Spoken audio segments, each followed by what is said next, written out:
காஞ்சிபுரத்தில் எதோத்தக்காரி பெருமாள்னு ஒரு பெருமாள் இருக்கார், திருவெக்கான்ற இடத்துல. அந்த எதோத்தக்காரி பெருமாளுடைய குளத்தில் ஒரு தாமரைப்பூவில் கிடைக்கிறார் இவர். ஸோ இவர் எப்படி வந்தார் அப்படின்னு எதுவுமே அந்த கதையுமே இல்லை நம்மள்கிட்ட.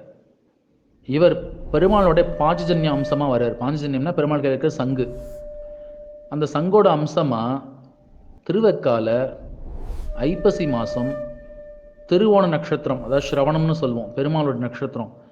அந்த நட்சத்திரத்தில் எதோத்தக்காரி பெருமாள் கோயில் குளத்தில் தாமரைப்பூல பிறக்கிறார்.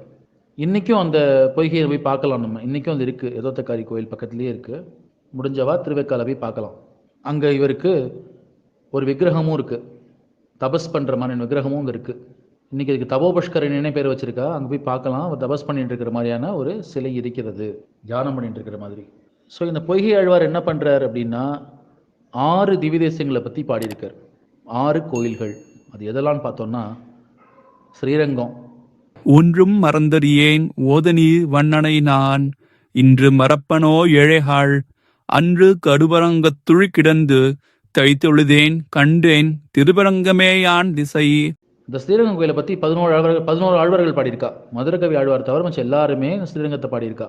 அப்புறம் திருப்பதி, அப்புறம் பரமபதம். பரமபதம்ன்றது பூமியில் இருக்கிறது இல்லை, பெருமாள் இருக்கிற இடம் பரமபதம். அப்புறம் திருப்பார்கடல், பெருமாள் படுத்துட்டு இருப்பார் இல்லையா மேலே, அந்த இது. அதுக்கப்புறம் இவர் பிறந்த ஊரான திருவெக்கா, எதோத்தக்காரி பெருமாள். அப்புறம் இந்த பாட்டை நம்ம பார்க்குறோமோனியோ, முதல் திருவந்தாதின்னு சொல்லிட்டு இவருடைய பாட்டு 100 பாட்டு. 100 பாட்டு இருக்கனால நூற்றந்தாதின்னு சொல்லுவோம் இதை. முதல்ல பண்ணல முதல் நூற்றந்தாதி அப்படின்னு சொல்லலாம் இதை. ஸோ அதில் வர திருக்கோவிலூர் பெருமாள், திருக்கோவிலூரில் தான் அந்த பாட்டை பாடுறார்.